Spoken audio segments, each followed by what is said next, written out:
വിനീത വിജയൻ സംസാരിക്കുക. ഒരു കേരള സർവകലാശാല മലയാള ഗവേഷണ പഠന കേന്ദ്രത്തിലെ കേരള പഠന കേന്ദ്രത്തിലെ റിസർച്ച് അസോസിയേറ്റാണ്. ദളിത് ആക്ടിവിസ്റ്റ് ആണ്. അവരുടെ വാക്കുകൾ കേൾക്കാം. ഒരു ചരിത്ര നിമിഷത്തിലാണ് നമ്മളേവരും ഇന്നുള്ളത്.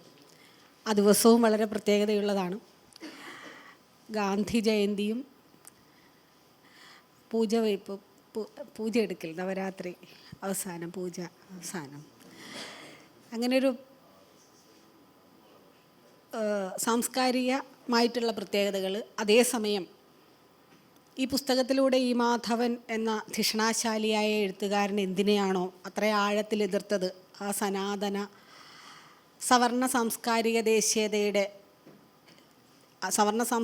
ദേശീയതയെ പ്രത്യയശാസ്ത്രമായി സ്വീകരിച്ചുകൊണ്ട് നൂറാണ്ടുകളായി ഈ ദേശത്ത് അവരുടെ തേരോട്ടം നടത്തിക്കൊണ്ടിരിക്കുന്ന ഒരു പ്രത്യയശാസ്ത്രത്തിൻ്റെ 100-ാം വർഷം അവരാഘോഷിക്കുകയും നമ്മൾ അതിൽ അപലപിക്കുകയും ചെയ്തുകൊണ്ടിരിക്കണം. അല്ലെങ്കിൽ ഈ മാധവൻ ഈ പുസ്തകത്തിൽ പറയുന്നുണ്ട്, രാമൻ്റെ മതം ഈ നാട്ടിൽ എന്നാണോ അവർ തിരിച്ചു കൊണ്ടുവരുന്നത്, അവരുടെ രാഷ്ട്രീയമായിട്ട് അവരെങ്ങനെയാണോ സ്ഥാപിക്കുന്നത്, ആ കാലത്ത് ഈ രാജ്യം ഈ വേദകാലത്തിൻ്റെ ഇരുണ്ട കാലഘട്ടങ്ങളിലേക്ക് തിരിച്ചു പോകുന്ന അവസ്ഥയാവും സംജാതമാവുക.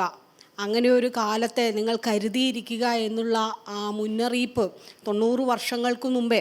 അപ്പോൾ ആലോചിച്ച് നോക്കണം, RSSന്, സംഘപരിവാർ എന്ന് പറയുന്ന രാഷ്ട്രീയ പ്രത്യയശാസ്ത്രത്തിന് കേവലം 10 വയസ്സ് മാത്രം രൂപീകരിച്ചിട്ട് പ്രായമുള്ള ആ കാലത്തെ ഈ ദേശത്തിന് മുന്നറിയിപ്പ് തന്ന ഒരു പുസ്തകം. അത് നമ്മൾ കേൾക്കേണ്ട വിധത്തിൽ കേരളം കേട്ടില്ല എന്നുള്ളത്, കേരളം മാത്രമല്ല ഇന്ത്യ അതിന് വലിയ വില കൊടുക്കേണ്ടി വന്നു എന്നുള്ളത് കൊണ്ടാണ് നമ്മളിന്ന് ആ വിഷലിപ്തമായ സാംസ്കാരിക അന്തരീക്ഷത്തിൻ്റെ കെടുശ്വാസം നമുക്കും ശ്വസിക്കേണ്ടി വന്നത്. അതിൻ്റെ ശ്വാസം മുട്ടലിലൂടെ നമ്മളും കടന്നു പോകേണ്ടി വരുന്ന ഒരു കാലഘട്ടത്തിലിരുന്നു കൊണ്ടാണ് നമ്മൾ ഈ മാധവൻ എന്ന മനുഷ്യനെ, അദ്ദേഹത്തിൻ്റെ സ്വതന്ത്ര സമുദായം എന്ന ആശയം നമുക്കറിയാം.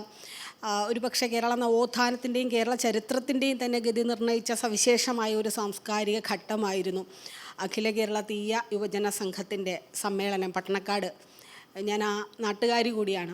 ചേർത്തലയിലാണ് ഞാൻ ജനിച്ചു വളർന്നത്. അപ്പം എൻ്റെ ദേശത്ത് നടന്ന അതിവിപ്ലവകരമായിട്ടുള്ള ഒരു ആശയത്തിൻ്റെ ലിഖിത രേഖ, ആ ആശയപ്രകടനം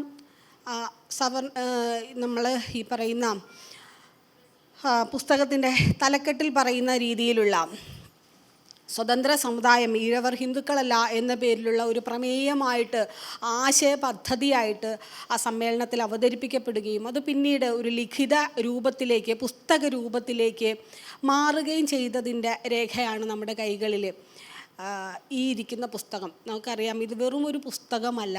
90 വർഷങ്ങളായിട്ട് കേരളത്തിൻ്റെ സാംസ്കാരിക അന്തരീക്ഷത്തിൽ, സുബൈദ ടീച്ചർ പറഞ്ഞ പോലെ, കേരളത്തിൻ്റെ സാഹിത്യത്തെ, സംസ്കാരത്തെ, രാഷ്ട്രീയത്തെ, പൊതുബോധ നിർമ്മിതിയൊക്കെ പല തരത്തിൽ, പല മാനങ്ങളിൽ, പല ഇടങ്ങളിലൂടെ നിരന്തരം സ്വാധീനിച്ചു കൊണ്ടിരിക്കുന്ന ഒരു പുസ്തകം. ഈ പുസ്തകം നമുക്കറിയാം, നമ്മുടെ കേരളമായിട്ട് രൂപീകരിക്കപ്പെടുന്നതിനു മുമ്പ് 56-ൽ കേരളം ഉണ്ടാകുന്നു, 34-ൽ ഈ പുസ്തകം എഴുതപ്പെടുന്നു. അപ്പോൾ 2 പതിറ്റാണ്ട് മുമ്പ്, കേരള രൂപീകരണത്തിന് 2 പതിറ്റാണ്ട് മുമ്പ് എഴുതപ്പെട്ട പുസ്തകം പിൽക്കാലത്ത് കേരളമായി ഭൂമിശാസ്ത്രപരമായി ഏകീകരിക്കപ്പെടുന്നത് തിരുവിതാംകൂറും തിരുക്കൊച്ചിയും മലബാറും ചേർന്നാകുമ്പോൾ ഈ 3 ദേശങ്ങളിലും സമാനമായി സംഭവിക്കുന്ന ഒരു ചരിത്ര സന്ധി കൂടിയായിരുന്നു സ്വതന്ത്ര സമുദായത്തിൻ്റെ നിരോധനം എന്ന് പറയുന്നത്. അപ്പോൾ ദേശരൂപീകരണത്തിന് മുമ്പ് തന്നെ ദേശത്ത് സമാനമായി നടത്തപ്പെട്ട ഒരു ദൗത്യം, എന്തുകൊണ്ടത് 3 ദേശങ്ങളിലും, തിരുവിതാംകൂറിലും തിരുക്കൊച്ചിയിലും മലബാറിലും ഒരുപോലെ ഈ പുസ്തകം നിരോധിക്കപ്പെട്ടു എന്നുള്ളതിൻ്റെ കാരണം നമുക്കറിയാം. ആ കാരണം മറ്റൊന്നുമല്ല, ജാതി ശരീരങ്ങളായി മാത്രം മനുഷ്യനെ കണ്ടിരുന്ന, അത്തരത്തിൽ മാത്രമേ കാണാവൂ എന്നുള്ള വിലക്കുകൾ വളരെ കൃത്യമായി നിർവഹിക്കപ്പെട്ടിരുന്ന ഒരു കേരളത്തിൽ അങ്ങനെയല്ലാതെ പൗരന്മാർ എന്ന നിലയിൽ, സ്വതന്ത്ര അസ്തിത്വമുള്ള മനുഷ്യരെന്ന നിലയിൽ അഭിസംബോധന ചെയ്തുകൊണ്ടാണ് വളരെ ലളിതമായ ഭാഷയിൽ, അക്ഷരമറിയാവുന്ന, കൂട്ടി വായിക്കാൻ അറിയാവുന്ന, ആർക്കും മനസ്സിലാകാവുന്നത്ര ലളിതമായിട്ട് ഒരു സ്വതന്ത്ര ഇതിൽ ഈ പുസ്തകം ഒരു വിമോചനത്തിൻ്റെ മാനിഫെസ്റ്റോ എന്ന് നമുക്ക് വിശേഷിപ്പിക്കാവുന്ന പുസ്തകമാണ്. എന്തിൽ നിന്നെല്ലാമുള്ള വിമോചനം എന്ന് ചോദിച്ചാൽ സനാതന ബ്രാഹ്മണ്യത്തിൽ നിന്നുള്ള വിമോചനമാണ്, മത ദൈവികതയിൽ നിന്നുള്ള വിമോചനമാണ്. നമ്മൾ വിമോചന ദൈവശാസ്ത്രത്തെക്കുറിച്ച് നമ്മൾ കേട്ടിട്ടുണ്ട്, എന്നാൽ ദൈവശാസ്ത്ര വിമോചനത്തെക്കുറിച്ചിട്ടാണ് ഈ പുസ്തകം സംസാരിക്കുന്നത്. ഒരുപക്ഷെ ഈ നിരോധനത്തിൻ്റെ അടിസ്ഥാന കാരണങ്ങളിലൊന്നും ദൈവശാസ്ത്രത്തോട് അല്ലെങ്കിൽ മതപരതയോട് ഉള്ള എതിർപ്പാണ്. ഈ പുസ്തകത്തിന് മുമ്പ് തന്നെ കേരളമാവുന്നതിന് മുമ്പ് തന്നെ ആദ്യമായി നിരോധിക്കപ്പെട്ട മറ്റൊരു പുസ്തകമുണ്ട്. ആ പുസ്തകത്തിൻ്റെ പേര് ഗോപാലൻ കേരളവർമ്മ തിരുമുൽപ്പാട് എന്ന ഒരു സവർണ സമുദായത്തിൽ നിന്ന് തന്നെയുള്ള ഒരാൾ എഴുതിയിട്ടുള്ള കേരള അവകാശക്രമം എന്ന പേരിലൊരു പുസ്തകമാണ്. അത് 1876 തിരുവനന്തപുരം മുദ്രാവിലാസം അച്ചുകൂടത്തിൽ അച്ചടിച്ച് വിതരണം ചെയ്യപ്പെട്ട ആ പുസ്തകം ആണ് ഒരുപക്ഷെ കേരളത്തിൽ ആദ്യമായിട്ട് ഇത്തരത്തിലുള്ള ഉള്ളടക്കത്തിൻ്റെ പേരിൽ, ഇത്തരത്തിലുള്ള എന്ന് ഞാൻ പറഞ്ഞാൽ ജാതിയുടെ ഉൽപ്പത്തി ചരിത്രത്തെക്കുറിച്ചായിരുന്നു ആ പുസ്തകം, കേരളാവകാശക്രമം എന്ന പുസ്തകം ചർച്ച ചെയ്തത്. ഇതിനും ഒരു നൂറ്റാണ്ടോളം മുൻപ് 1876, ഒരു നൂറ്റാണ്ടെന്ന് പറഞ്ഞുകൂടാ, 34 76 ഒരു 60 വർഷങ്ങളുടെ ഉള്ളിൽ ഈ പുസ്തകവും നിരോധിക്കപ്പെട്ടതിൻ്റെ കാരണം ജാതിയെക്കുറിച്ച് അല്ലെങ്കിൽ നിലനിൽക്കുന്ന ജാതി വ്യവസ്ഥയ്ക്കും ജാതി വർണ്ണക്രമങ്ങൾക്കും എതിർ നിന്നുകൊണ്ട് അതിനെ യുക്തിചിന്തയുടെ അടിസ്ഥാനത്തിൽ വിചാരണ വിധേയമാക്കി എന്നുള്ളത് കൊണ്ടാണ് അന്ന് ആ പുസ്തകവും നിരോധിക്കപ്പെടുന്നത്. 1876 ശേഷം 58 വർഷങ്ങൾക്കിപ്പുറം 1934 സ്വതന്ത്ര സമുദായത്തിൻ്റെ നിരോധനത്തിന് കാരണമായത് ജാതിയെ വിചാരണ വിധേയമാക്കി എന്നുള്ളത് മാത്രമല്ല, ജാതിയോടൊപ്പം അദ്ദേഹം ചെയ്യുന്നത് മതങ്ങളുടെ യുക്തിരാഹിത്യം അവർണ ജനങ്ങളുടെ, പ്രത്യേകിച്ച് ഈഴവരുടെ എന്ന് മാത്രമേ ഞാൻ പറയുന്നുള്ളൂ. അദ്ദേഹം ഇതിൻ്റെ തലക്കെട്ടിൽ ഈഴവർ ഹിന്ദുക്കളല്ല എന്ന് പറയുന്നത് പോലെ തന്നെ അതിനോട് ചേർത്ത് നമുക്ക് പറയാവുന്നതാണ് അവർണർ ഹിന്ദുക്കളല്ല എന്ന് തന്നെ നമുക്ക് അതിനോട് ചേർത്ത് പറയാവുന്ന സാമൂഹ്യ സാഹചര്യവും സാംസ്കാരിക അന്തരീക്ഷവും തന്നെയായിരുന്നു അന്ന് നിലവിലുണ്ടായിരുന്നത്. നമുക്കറിയാം ആ കാലം ഏതാണ്. 1934 എന്ന് പറയുന്നത് നവോത്ഥാനത്തിൻ്റെ രഥചക്രങ്ങൾ കേരളത്തിലെ അങ്ങോളം ഇങ്ങോളം, കേരളമാവുന്നതിന് മുമ്പ് തിരുവിതാംകൂറിലും തിരുക്കൊച്ചിയിലും മലബാറിലും ഉരുണ്ടുകൊണ്ടിരുന്ന ഒരു കാലഘട്ടം. അതിൽ തന്നെ ഏറ്റവും ശക്തമായിട്ടുള്ള നവോത്ഥാന ശ്രമങ്ങൾ, ഏറ്റവും അധികം നവോത്ഥാന നായകരും നവോത്ഥാന യത്നങ്ങളും ഉണ്ടായിട്ടുള്ള നാട് തിരുവിതാംകൂർ തന്നെയാണ്. അതിൻ്റെ കാരണവും നമുക്കറിയാം. ഒരു ദേശം നവോത്ഥാനത്തിനോ അല്ലെങ്കിൽ ഏതെങ്കിലും തരത്തിലുള്ള ഹിംസാത്മകമായിട്ടുള്ള ശ്രമങ്ങൾക്കോ ഹിംസാത്മകമായിട്ടുള്ള പ്രത്യയശാസ്ത്രങ്ങൾക്കോ എതിര് നിൽക്കേണ്ടി വരുമ്പോഴാണ് അതിന് കൂടുതൽ മുഴക്കം ഉണ്ടാവുക. നമ്മൾ ഗ്രീക്കിനെ ജനാധിപത്യത്തിൻ്റെ കളിത്തൊട്ടിലെന്ന് നമ്മൾ വിശേഷിപ്പിക്കാറുണ്ട്. എന്തുകൊണ്ടാണ് നമുക്ക് അങ്ങനെ വിശേഷിപ്പിക്കേണ്ടി വരുന്നത്? ഗ്രീക്കിന് എന്തുകൊണ്ടാണ് ലോകത്ത് മറ്റേത് ജനതയും ജനാധിപത്യത്തെക്കുറിച്ച് ചിന്തിക്കുന്നതിന് മുമ്പ് അവർക്ക് എന്തുകൊണ്ട് ജനാധിപത്യത്തെക്കുറിച്ച് ചിന്തിക്കേണ്ടി വന്നു എന്ന് ചോദിച്ചാൽ, അത്രത്തോളം കൊടിയ അടിമത്തം നിലനിന്നിരുന്ന നാടായതുകൊണ്ടാണ് മറ്റേത് ജനവിഭാഗങ്ങൾ ഉണരുന്നതിന് മുമ്പേ അവർക്ക് ജനാധിപത്യത്തെക്കുറിച്ച് ചിന്തിക്കേണ്ടി വന്നത്. തിരുവിതാംകൂറിൽ എന്തുകൊണ്ടാണ് നവോത്ഥാന ശ്രമങ്ങൾ, ഇത്രയേറെ നവോത്ഥാന നായകരുടെ എണ്ണം എടുത്താൽ അയ്യാവൈകുണ്ഠർ തുടങ്ങി ചട്ടമ്പി സ്വാമികൾ, ശ്രീനാരായണ ഗുരു, മഹാത്മാ അയ്യൻകാളി തുടങ്ങിയിട്ട് നവോത്ഥാന നായകരിൽ ബഹുഭൂരിപക്ഷം പേരും ജന്മം കൊണ്ടതും അവരുടെ പ്രവർത്തന ഇടമായിരുന്നതും തിരുവിതാംകൂറാണ്. എന്തുകൊണ്ടാണത് സംഭവിക്കുന്നതെന്ന് ചോദിച്ചാൽ നമുക്കറിയാം. തുലുക്കൻ കടക്കാത്ത നാട് എന്ന പേരിൽ സവർണ ബ്രാഹ്മണ്യത്തിൻ്റെ ഏറ്റവും വലിയ രാജവാഴ്ചക്കാലത്തും അതിനുശേഷവും ഒക്കെ ഏറ്റവും വലിയ സ്വീകാര്യതയും അംഗീകാരവും കിട്ടിയിരുന്ന ഇസ്ലാമോഫോബിയയൊക്കെ നട്ടുനനച്ച് വളർത്തപ്പെട്ട നാടായിരുന്നു തിരുവിതാംകൂർ. അതുകൊണ്ട് തന്നെയാണ് ജാതീയമായിട്ടുള്ള വിവേചനങ്ങളും മാറ്റി നിർത്തലുകളും ഏറ്റവും ശക്തമായി നടന്നിട്ടുള്ള ഒരു നാട്ടിൽ അഹിംസയ്ക്ക് സ്വീകാര്യത കിട്ടുന്നത് ഹിംസയുടെ നാടായതുകൊണ്ടായിരുന്നു. ഹിംസ ഏറ്റവും കൃത്യമായി നടപ്പാക്കപ്പെട്ട ഒരിടമായതുകൊണ്ടാണ് അഹിംസ എന്ന് പറയുന്ന സിദ്ധാന്തത്തിന് ഇന്ത്യയിൽ ഏറ്റവും വലിയ സ്വീകാര്യത കിട്ടിയത്. എന്ന് പറയും പോലെ ജാതീയത കൊടികുത്തി വാണ നാടായതുകൊണ്ടാണ് തിരുവിതാംകൂറിൽ അത്തരത്തിൽ ജാതി വിരുദ്ധമായിട്ടുള്ള പ്രത്യയശാസ്ത്ര വിരുദ്ധമായിട്ടുള്ള വർണ്ണവ്യവസ്ഥയ്ക്കെതിരായിട്ടുള്ള മനുഷ്യത്വരഹിതമായിട്ടുള്ള സാംസ്കാരിക നീക്കങ്ങൾക്ക് പ്രതിസംസ്കാരം അല്ലെങ്കിൽ കൗണ്ടർ കൾച്ചറൽ ഹെജിമണി എന്ന് പറയുന്ന തരത്തിൽ നവോത്ഥാന നീക്കങ്ങളൊക്കെ ഉണ്ടാവുന്നത്. അത്തരത്തിൽ ആ നവോത്ഥാന ശ്രമങ്ങളുടെ മുഖ്യ അജണ്ട എന്തായിരുന്നു നമ്മൾ പരിശോധിച്ചാൽ, നമ്മുടെ സമുദായങ്ങൾ നമ്മൾ ഇന്നും നമ്മൾ നോക്കിയാൽ അറിയാം, നമ്മുടെ കേരളത്തിനെ മുന്നോട്ട് നയിക്കുന്നത് അല്ലെങ്കിൽ കേരളത്തിൻ്റെ രാഷ്ട്രീയത്തെ ഗതിവിഗതികളെയൊക്കെ നിർണ്ണയിക്കുന്നത് സമുദായ സംഘടനകളാണ്. അത്തരത്തിൽ സമുദായങ്ങളിൽ അടിയുറച്ചിട്ടുള്ള മതപരിഷ്കരണ യത്നങ്ങളാണ്. ഓരോരോ സമുദായത്തിനെ കേന്ദ്രീകരിച്ചിട്ടുള്ള പരിഷ്കരണ യത്നങ്ങളിലൂടെയാണ് നമ്മുടെ നവോത്ഥാനം എന്ന് പറയുന്ന ഏകീകൃതമായിട്ടുള്ള വാക്കിൻ്റെ ഉള്ളടക്കം പല സമുദായങ്ങളിലായിട്ട് നടന്നിട്ടുള്ള സാമുദായിക പരിഷ്കരണത്തിലൂടെയാണ് സാധ്യമായത്. എന്നാൽ സാമുദായിക പരിഷ്കരണത്തിൽ കൊണ്ട് യാതൊരു പ്രയോജനവുമില്ലെന്നും സാമുദായിക പരിഷ്കരണത്തിലൂടെ കേവലം മിനുക്കുപണികൾ മാത്രമേ നടക്കുന്നുള്ളൂ എന്നും അതല്ല യഥാർത്ഥത്തിൽ വേണ്ടത്, സമുദായങ്ങളുടെ എല്ലാം കേന്ദ്രമായി നിൽക്കുന്നത് ജാതി വ്യവസ്ഥയാണ് എന്നും ആ ജാതി വ്യവസ്ഥയെ ആരാണ് നിർണ്ണയിക്കുന്നത്? മതകേന്ദ്രിതമായിട്ടുള്ള ബ്രാഹ്മണാധികാര വ്യവസ്ഥയാണ് ഇതിനെല്ലാം നിയന്ത്രിക്കുന്നത്. അടിസ്ഥാനപരമായിട്ടും പൊളിച്ചു കളയേണ്ടത് ഈ മതാധികാര ബ്രാഹ്മണ കേന്ദ്രിതമായിട്ടുള്ള വ്യവസ്ഥയെ തന്നെയാണ് എന്ന് കൃത്യമായിട്ടുള്ള യുക്തിചിന്തയുടെ ബലത്തിൽ, കൃത്യമായിട്ടുള്ള വസ്തുനിഷ്ഠമായ വിശകലനങ്ങളുടെ ബലത്തിൽ, ചരിത്രബോധ്യത്തിൻ്റെ ബലത്തിൽ എഴുതിയിട്ടുള്ള 90 വർഷം മുമ്പ് എഴുതിയിട്ടുള്ള ഈ പുസ്തകം നമുക്കറിയാം. ഈ പുസ്തകം എഴുതുന്നതിന് 10 വർഷങ്ങൾക്ക് മുമ്പ് അല്ലെങ്കിൽ 12 വർഷം, കൃത്യം പറഞ്ഞു കഴിഞ്ഞാൽ 12 വർഷങ്ങൾക്ക് മുമ്പ് 1922 ചണ്ടാല ഭിക്ഷുകി കുമാരനാശാൻ എഴുതുന്നത്. ചണ്ടാല ഭിക്ഷുകിയിൽ കുമാരനാശാൻ ജാതി കേരളത്തോട് ചോദിക്കുന്ന വളരെ മുഴക്കമുള്ള ഒരു ചോദ്യമുണ്ട്.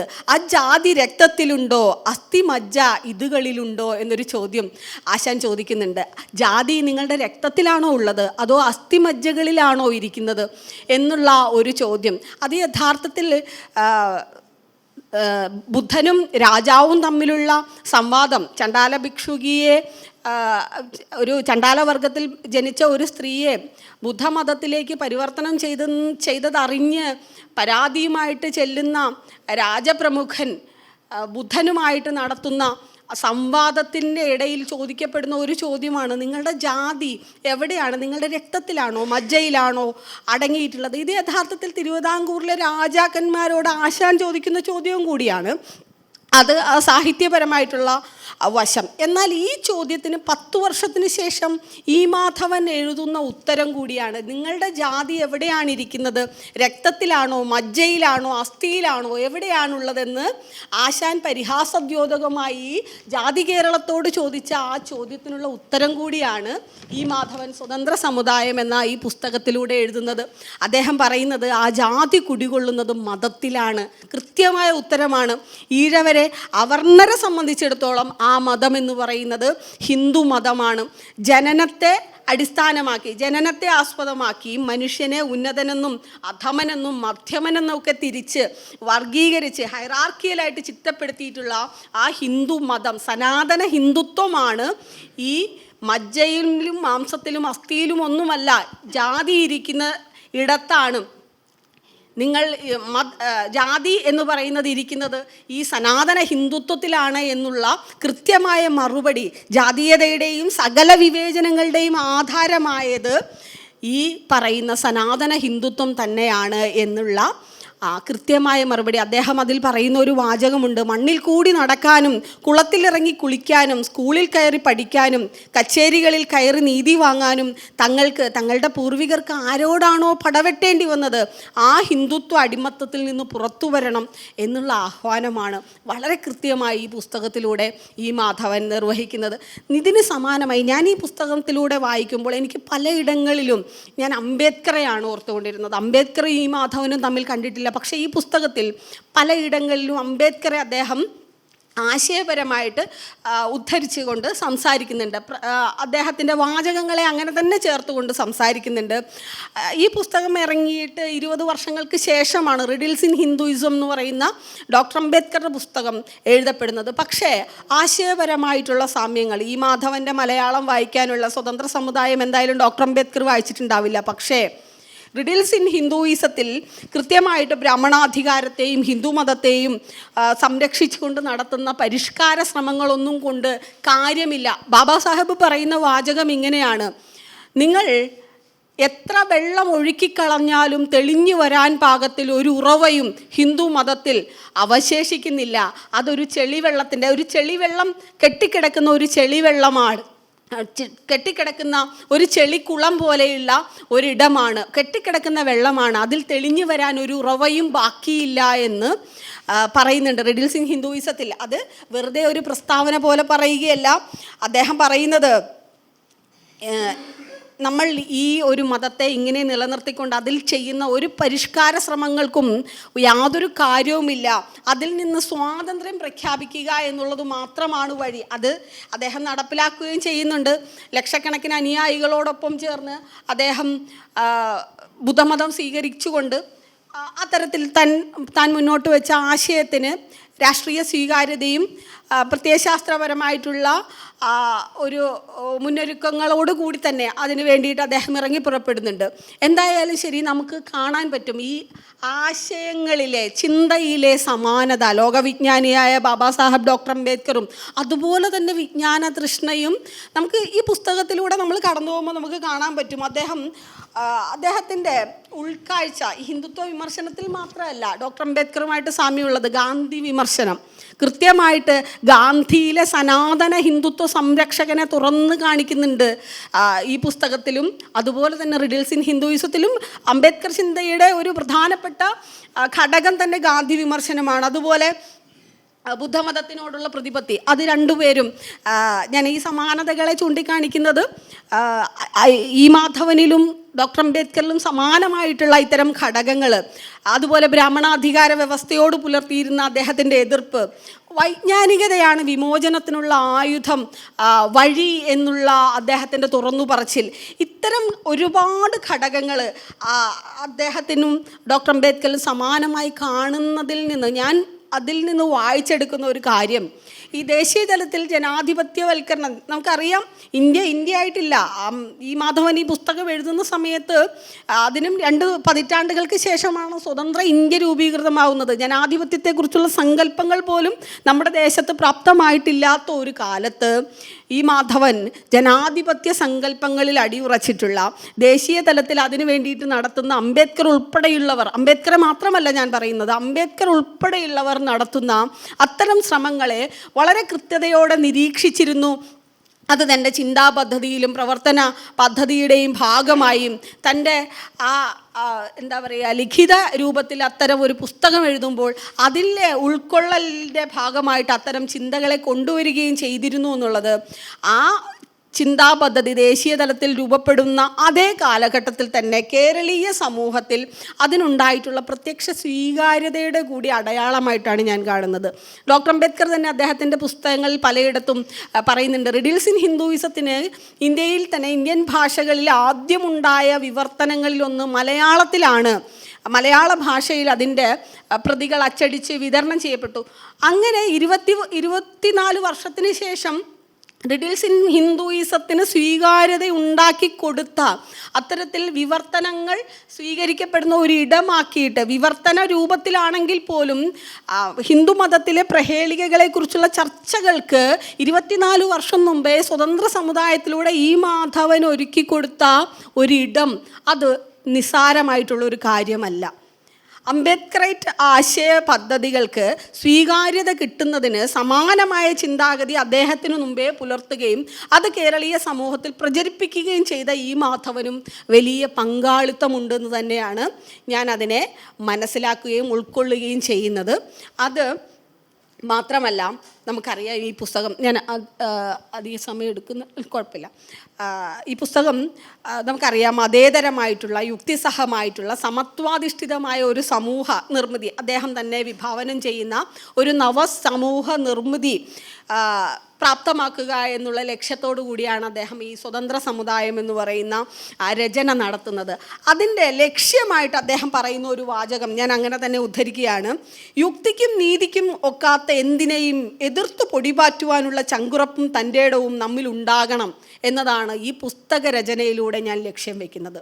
യുക്തിരഹിതമായിട്ടുള്ള, വസ്തുതയ്ക്ക് നിരക്കാത്ത, വസ്തുനിഷ്ഠമല്ലാത്തതായ ഒരാശയവും ഈ 51 അധ്യായങ്ങൾ, നിങ്ങൾ ആ അധ്യായങ്ങൾ ഓരോന്നും, അധ്യായങ്ങളുടെ തലക്കെട്ടുകൾ ഓരോന്നും എടുത്തു നോക്കിയാൽ നിങ്ങൾക്കറിയാം, ആശയങ്ങളുടെ നമുക്ക് 90 വർഷം മുമ്പ് ഇത്തരത്തിൽ ഇന്ന് ആധുനിക ബോധത്തിൽ, ആധുനിക വിദ്യാഭ്യാസം കിട്ടിയിട്ടുള്ള മനുഷ്യർ ചിന്തിക്കുന്നതിൻ്റെ എത്രയോ ഇരട്ടി ലോകകാര്യങ്ങൾ, നമ്മൾ കേരളത്തിൻ്റെ ഒരു ദേശഭൂമികയിൽ മാത്രം ഒതുങ്ങി നിന്നിട്ടുള്ള കാര്യങ്ങളല്ല ഈ മാധവൻ ഈ പുസ്തകത്തിൽ എഴുതിയിട്ടുള്ളത്. ആ തലക്കെട്ടുകൾ ഓരോന്ന് വായിക്കുമ്പോൾ തന്നെ എത്രമാത്രം ആശയവിപുലമായിട്ടുള്ള, എത്രമാത്രം യുക്തിസഹമായിട്ടുള്ള, വസ്തുനിഷ്ഠമായിട്ടുള്ളവയല്ലാത്തതൊന്നും ഈ പുസ്തകം നമ്മളോട് ചർച്ച ചെയ്യുന്നില്ല. നമുക്കിപ്പോഴും 90 വർഷത്തിനിപ്പുറവും ഈ പുസ്തകത്തെ എത്ര നിരോധനങ്ങൾക്ക് വിധേയമാക്കിയാലും നിശബ്ദമാക്കാൻ സാധിക്കാത്ത വിധത്തിലുള്ള ആ മൂർച്ച, ഈ ഹിന്ദുത്വത്തെ അല്ലെങ്കിൽ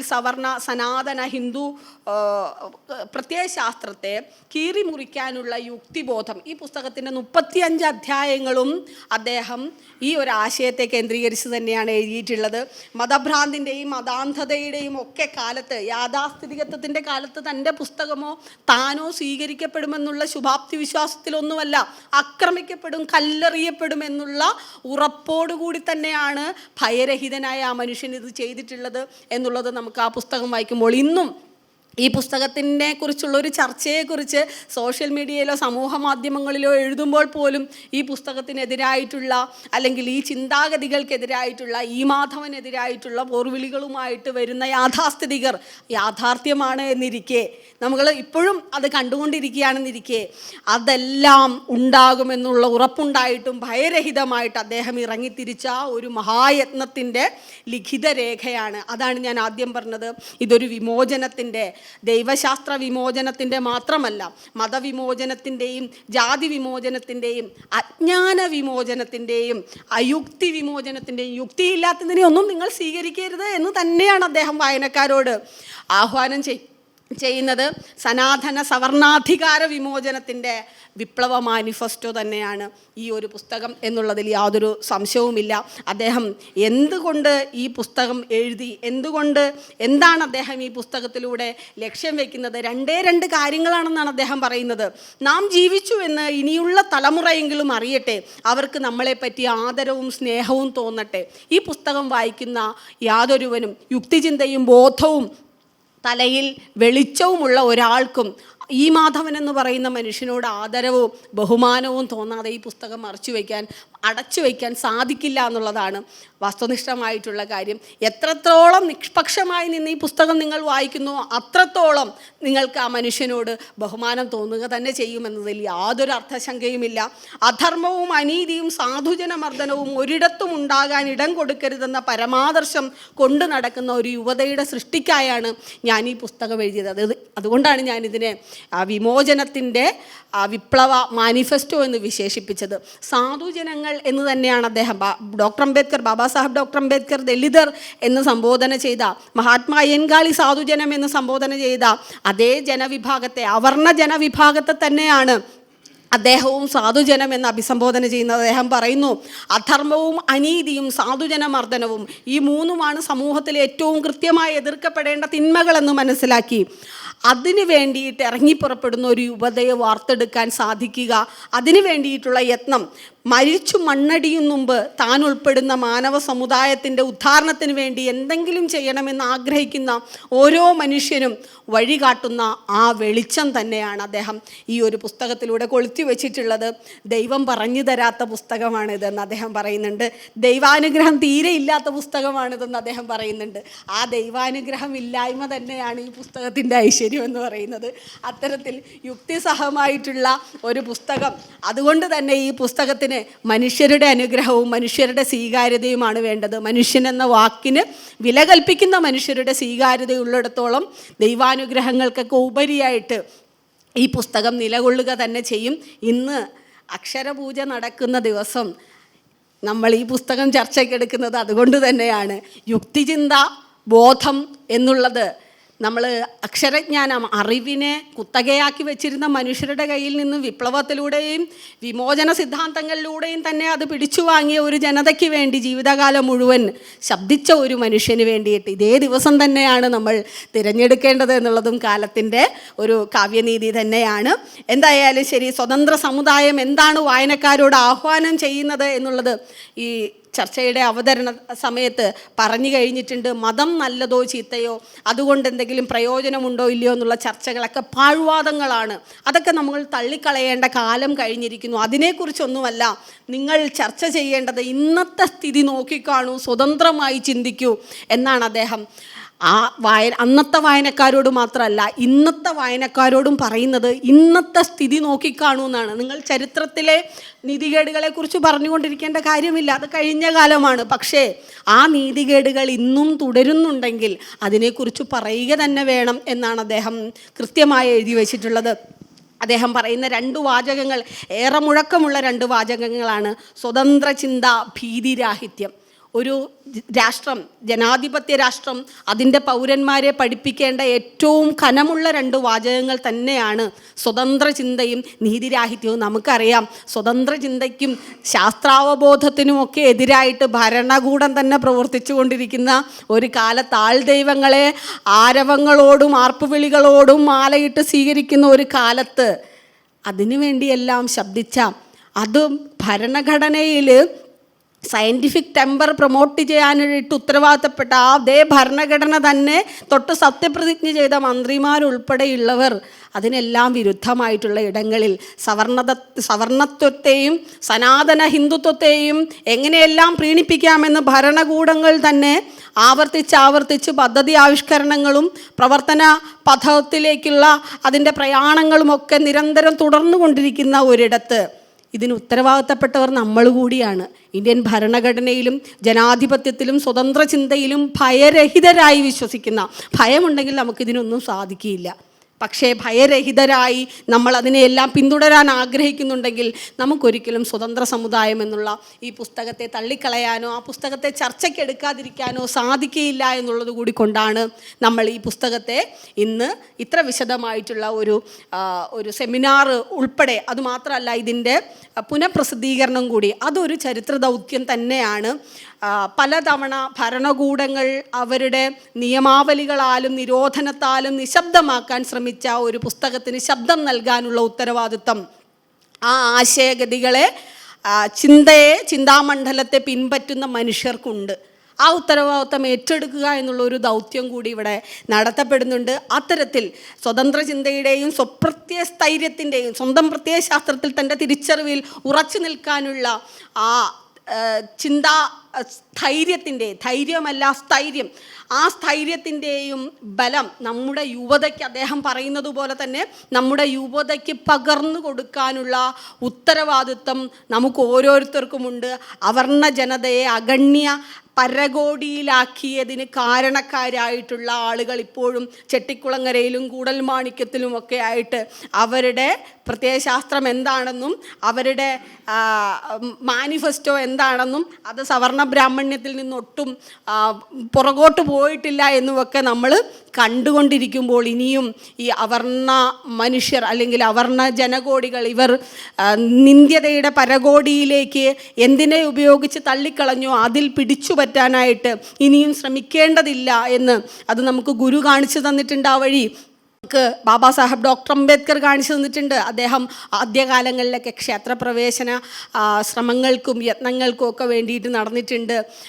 പക്ഷേ അതിനുശേഷം കലാറാം ക്ഷേത്രപ്രവേശന പ്രക്ഷോഭത്തിന് ശേഷം അംബേദ്കർ പൊതുവേദിയിൽ വെച്ച് തന്നെ പറയുന്നുണ്ട്, അതൊരു തെറ്റായ ശ്രമമായിപ്പോയി. ക്ഷേത്രപ്രവേശന യത്നങ്ങൾക്ക് വേണ്ടി ഇനിയും നമ്മുടെ ജനതയുടെ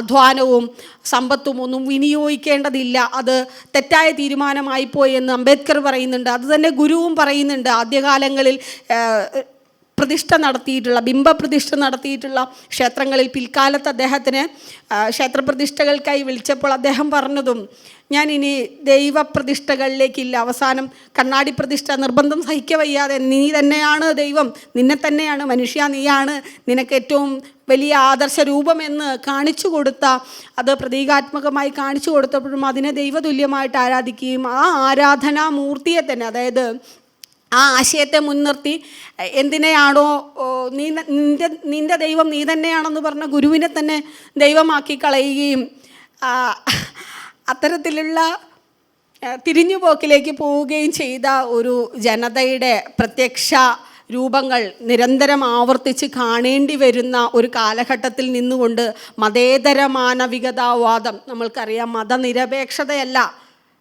മതനവീകരണമല്ല, മതേതര മാനവികതാവാദം തന്നെയാണ് ഈ ഒരു പുസ്തകം മുന്നോട്ട് വയ്ക്കുന്നത്. മനുഷ്യർ മതത്തിൻ്റെ ചങ്ങലകളിൽ നിന്ന് വിമോചിതരായിട്ട് വേണം ആ സ്വതന്ത്ര സമുദായം, ഈ മാധവൻ മുന്നോട്ട് വയ്ക്കുന്ന ആ സ്വതന്ത്ര സമുദായം സാധ്യമാക്കാൻ. പക്ഷേ ഒരു ചോദ്യം അവിടെ വീണ്ടും ഉയരുന്നുണ്ട്.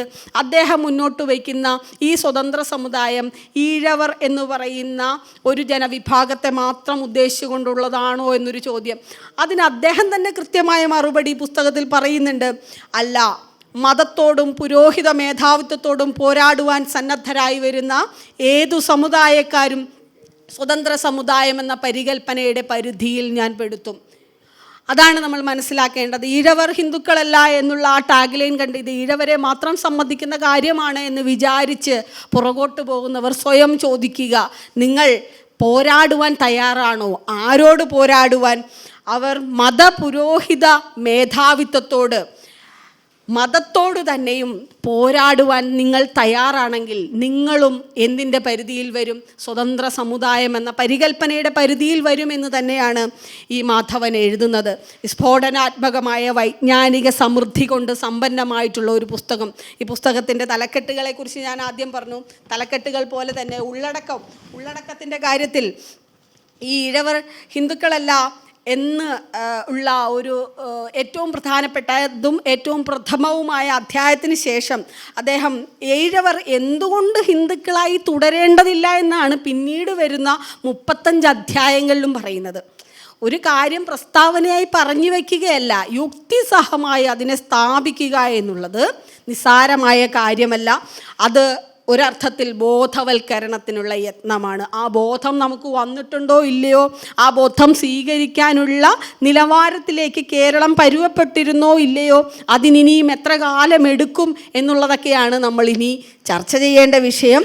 ഈ ഓരോ അധ്യായത്തെയും അദ്ദേഹം സംവിധാനം ചെയ്യുന്നത് യുക്തിസഹമായിട്ടുള്ള നിലപാടുകളിലൂടെ തന്നെയാണ്. ആ ഒരു യുക്തിസഹമായിട്ടുള്ള നിലപാടുകളുടെ വെളിച്ചത്തിൽ തന്നെ വേണം. യുക്തിയില്ലാത്ത ഒരുവന് ഈ പുസ്തകം വായിച്ചാൽ ദഹിക്കില്ല. അന്ധമായ മതവിശ്വാസത്തിൻ്റെ കെട്ടുപാടുകളിൽ കുടുങ്ങിക്കിടക്കുന്ന ഓരോ മനുഷ്യർക്കും ഇത് അവനവൻ്റെ മതത്തോടുള്ള വിമർശനമായിട്ട് തോന്നുക തന്നെ ചെയ്യും. അതിൽ യാതൊരു സംശയവുമില്ല. അപ്പോൾ നമ്മൾ ഈ പുസ്തകത്തെ വായിക്കാൻ എടുക്കുമ്പോൾ നമ്മൾ മനസ്സിലാക്കേണ്ടത് കേരളീയ ജ്ഞാന സംസ്കാര മണ്ഡലത്തിൽ മാത്രം നിന്നുകൊണ്ടല്ല അദ്ദേഹം ഈ പുസ്തകത്തിൻ്റെ രചന നിർവഹിച്ചതെന്ന് ഞാൻ പറഞ്ഞു. ഈ സ്വതന്ത്ര സമുദായത്തിലെ വസ്തുതാ വിശകലനങ്ങൾ ഓരോന്നും നമ്മൾ എടുത്തു നോക്കിയാൽ അന്തർദേശീയ തലത്തിലുണ്ടാകുന്ന അക്കാലത്ത് ഒന്ന് ആലോചിച്ച് നോക്കണം. 1934 നമ്മളിന്ന് നമ്മുടെ വിരൽത്തുമ്പിൽ ChatGPT ഉണ്ട്, വിരൽത്തുമ്പിൽ AI ഉണ്ട്. ലോകത്തെ ഏത് വിവരങ്ങളും നമുക്ക് നിമിഷം കൊണ്ട് ലഭ്യമാകുന്ന തരത്തിലുള്ള വൈജ്ഞാനികതയുടെ കുത്തൊഴുക്ക് നമുക്ക് ഇന്ന് നമ്മുടെ കൺമുന്നിലുണ്ട്. എന്നാൽ ഇതൊന്നും ഇല്ലാതിരുന്ന, അല്ലെങ്കിൽ അതിപരിമിതമായിരുന്ന, അച്ചടിക്കുന്ന പുസ്തകങ്ങളുടെ എണ്ണം തന്നെ വളരെ പരിമിതമായിരുന്ന, ഒരു പുസ്തകമോ പത്രമോ മാസികയോ ഇറങ്ങിയാൽ ഒരു കൂട്ടം ആളുകൾ ഇരുന്ന് വായിച്ചിരുന്ന ഒരു കാലത്ത് അദ്ദേഹത്തിൻ്റെ ജ്ഞാനതൃഷ്ണ, അദ്ദേഹത്തിൻ്റെ ഈ നിരന്തര ബൗദ്ധിക അധ്വാനം എത്രയുണ്ടായിരുന്നു എന്ന് നമ്മളെ അതിശയിപ്പിക്കുന്ന തരത്തിലാണ് അദ്ദേഹം ഈ പുസ്തകത്തിലെ അധ്യായങ്ങൾ നിങ്ങൾ നോക്കിയാൽ അറിയാം. ഈ നാസ്തികതയും ദേശപുരോഗതിയെ സംബന്ധിക്കുന്ന ഒരു അധ്യായത്തിൽ അദ്ദേഹം നാസ്തികതയും മതരാഹിത്യവുമായിട്ട് ബന്ധമുണ്ടെന്ന് തെളിയിക്കാൻ വേണ്ടി റഷ്യയുടെ അക്കാലത്തെ സ്ഥിതിയെ ഉദാഹരിച്ചുകൊണ്ട് ഒരു അധ്യായത്തിൽ അദ്ദേഹം പറയുന്നുണ്ട്. ആ അധ്യായത്തിൽ അദ്ദേഹം പലയിടങ്ങളിലും മേയോയുടെ മദർ ഇന്ത്യ എന്ന് പറയുന്ന പുസ്തകത്തെ ഉദ്ധരിച്ചുകൊണ്ട് സംസാരിക്കുന്നുണ്ട്. ഈ മദർ ഇന്ത്യയെ മാത്രമല്ല അദ്ദേഹം ഉദ്ധരിക്കുന്നത്. നിങ്ങൾ നോക്കിയാൽ അറിയാം, ഈ മദർ ഇന്ത്യക്ക് മറുപടിയായിട്ട് അക്കാലത്ത് ഖാലിദ് ലത്തീഫ് ഗൗബ എന്ന് പറയുന്ന എഴുത്തുകാരൻ അങ്കിൾ ഷാം എന്ന് പറയുന്ന ഒരു പുസ്തകം ഈ മദർ ഇന്ത്യക്ക് മറുപടിയായിട്ട് എഴുതുകയുണ്ടായി. ഒരു പുസ്തകത്തെ മാത്രം ആശ്രയിച്ച് ഏകപക്ഷീയമായിട്ടുള്ള വിശകലനത്തെ മാത്രമല്ല അദ്ദേഹം റെഫറൻസ് ആയിട്ട് സ്വീകരിച്ചിട്ടുള്ളത്. ഈ അങ്കിൾ ഷാമിലെയും മദർ ഇന്ത്യയിലെയും വിവരങ്ങളെ രണ്ടിനെയും തൻ്റെ വാദപ്രതിവാദങ്ങളിൽ അദ്ദേഹം ഉൾപ്പെടുത്തുന്നുണ്ട്.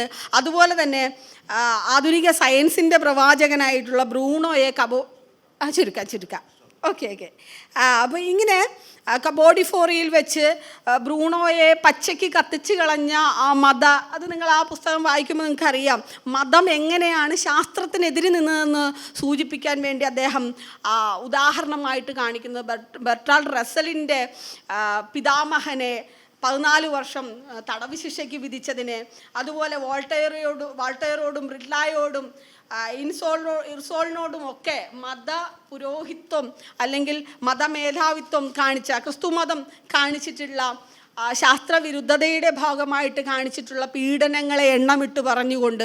അപ്പോൾ അതാണ് ഞാൻ പറഞ്ഞത്, കേരളീയ ജ്ഞാന പരിസരത്തിലോ സാംസ്കാരിക അന്തരീക്ഷത്തിലോ മാത്രം ഒതുങ്ങി നിൽക്കുന്ന ഒന്നായിരുന്നില്ല ഈ പുസ്തകം മുന്നോട്ട് വയ്ക്കുന്ന ജ്ഞാനമണ്ഡലം. അതിനെ സ്വീകരിക്കാനായിട്ടുള്ള വൈജ്ഞാനിക വലിപ്പം അന്ന് കേരളത്തിലെ യുവതലമുറയ്ക്കോ ഉണ്ടായിരുന്നിരിക്കില്ല. അത് നമുക്കന്ന് ഒരു ഉപേക്ഷയായിട്ട് പറയാമായിരുന്നു. പക്ഷേ ഇന്ന് ആധുനിക വിജ്ഞാന മണ്ഡലങ്ങളിലേക്ക് വളരെ വേഗത്തിൽ വളരെ വലിയ സ്വീകാര്യത കിട്ടിയിട്ടുള്ള ഒരിടമാണ് ചുരുങ്ങിയ പക്ഷം കേരളമെങ്കിലും. അത്തരത്തിലുള്ള കേരളത്തിൽ ഈ പുസ്തകത്തിന് സ്വീകാര്യത കിട്ടേണ്ട നാളുകളാണ്. അതിനുവേണ്ടിയുള്ള യത്നം നമ്മൾ ഓരോരുത്തരിൽ നിന്നും ഉണ്ടാവേണ്ട സമയമാണ്. ഈ ഒരു പുസ്തകത്തെക്കുറിച്ച് ഇനിയും എത്ര മണിക്കൂറുകൾ വേണമെങ്കിലും, കാര്യം 51 അധ്യായങ്ങളിലായിട്ട് ഇത്ര വിശദമായിട്ട് അക്കാല കേരള ചരിത്രം ചരിത്രമായിട്ട് എഴുതിയിട്ടുള്ള അനേകം പുസ്തകങ്ങൾ നമ്മൾ വായിച്ചിട്ടുണ്ട്. പക്ഷേ യഥാർത്ഥ ചരിത്രം, ജാതി കേരളത്തിൻ്റെ ചരിത്രം എന്തായിരുന്നു എന്ന് കൂടിയാണ് സ്വതന്ത്ര സമുദായം നമ്മളോട് പറയുന്നത്. ആ യാഥാർത്ഥ്യത്തെ ചരിത്രത്തിൽ നിന്ന് വർത്തമാനത്തിലേക്ക് അദ്ദേഹം അഭിസംബോധന ചെയ്യുന്നത് ഭാവി കേരളത്തെ ആയിരുന്നു. ആ ഭാവി കേരളത്തിലാണ് നമ്മൾ ഇന്ന് നിൽക്കുന്നത്. വർത്തമാനത്തിലിരുന്നു കൊണ്ട് ചരിത്രത്തിൽ സംഭവിച്ച ഒരു കൃതിയെ നമ്മൾ മുഖാമുഖം നിർത്തി ചർച്ചയ്ക്കെടുക്കുമ്പോൾ കുറേ കൂടി രാഷ്ട്രീയ ജാഗ്രതയോടുകൂടി യുക്തിസഹമായിട്ട് തലത്തിൽ ഉണ്ടായിട്ടുള്ള മതരഹിതമായിട്ടുള്ള ഉണർവോട് കൂടിയിട്ട് നമ്മൾ ആ കൃതിയെ ചർച്ചയ്ക്കെടുക്കുക തന്നെ വേണം. അതിന് വേണ്ടിയുള്ള ഈ ഉദ്യമം വളരെ ഉചിതമായ കാലത്തും ദേശത്തും തന്നെയാണ് സംഭവിച്ചിട്ടുള്ളത്. ആ യത്നം ഇനിയും തുടരട്ടെ എന്ന് പറഞ്ഞുകൊണ്ട് നിർത്തുന്നു.